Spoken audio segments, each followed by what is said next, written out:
অত্যন্ত গুরুত্বপূর্ণ। আপনাদের প্রতিও রইল অকৃত্রিম শুভেচ্ছা। ৭১-এর স্বাধীনতা অর্জনের যুদ্ধ থেকে ২০২৪ সালে দেশ এবং জনগণের স্বাধীনতা রক্ষার যুদ্ধ। এই দীর্ঘ সময় দেশ গণতন্ত্র প্রতিষ্ঠার আন্দোলনে যারা শহীদ হয়েছেন, হতাহত হয়েছেন, যাদের রক্ত মাড়িয়ে কষ্টের সিঁড়ি বেয়ে আজকের এই গণতান্ত্রিক বাংলাদেশ, সেই সকল বীর শহীদদের প্রতি জানাই গভীর শ্রদ্ধা।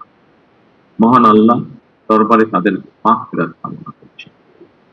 যারা মানুষের গণ অধিকার প্রতিষ্ঠার সংগ্রামে প্রাণ দিয়েছেন, হতাহত হয়েছেন, দেশের গণতন্ত্রকামী জনগণ আপনাদের ভূমিকাকে গভীর শ্রদ্ধার সঙ্গে স্মরণ করবে ইনশাআল্লাহ।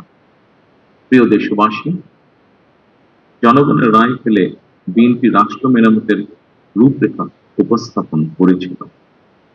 অন্যান্য গণতান্ত্রিক দল এবং সারা দেশের জনগণের সঙ্গে মত বিনিময়ের মাধ্যমে ৩১ দফা প্রণয়ন করেছিল।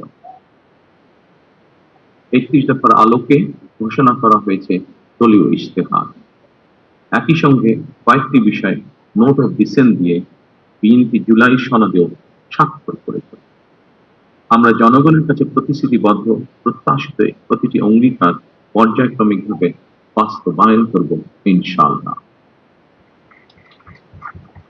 সারা দেশে বাংলাদেশ জাতীয়তাবাদী দল বিএনপি সর্বস্তরের নেতা কর্মী সমর্থক ছাড়াও দেশের গণতন্ত্রকামী জনগণের সামনে আজকের এই সময়টি অত্যন্ত গুরুত্বপূর্ণ এবং আনন্দের।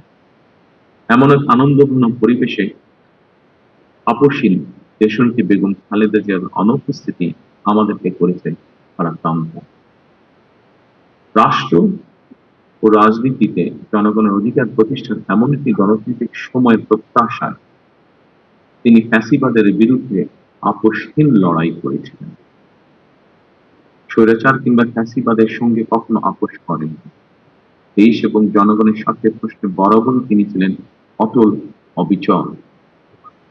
আমরা আল্লাহর দরবারে মরহুমা খালেদা জিয়ার মাগফিরাত কামনা করছি। প্রিয় দেশবাসী, স্বাধীনতার ঘোষকের প্রতিষ্ঠিত বাংলাদেশ জাতীয়তাবাদী দল বিএনপিকে দেশের জনগণ আবারও রাষ্ট্র পরিচালনার ম্যান্ডেট দিয়েছে।